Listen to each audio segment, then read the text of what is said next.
Kim Chiu at Paolo Avellino safe na nakarating sa Surigao matapos ang aberya.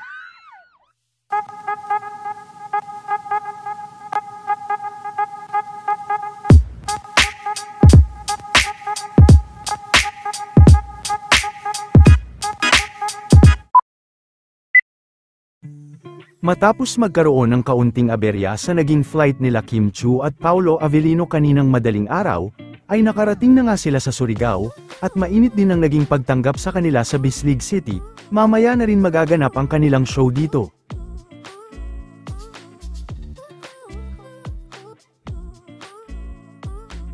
Maging si Max Collins na isa din sa guest artist ay nakarating na din.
Nakahanda na rin ang lugar para sa event, kaarawan din ngayon ni Congressman Ayek ng Surigao.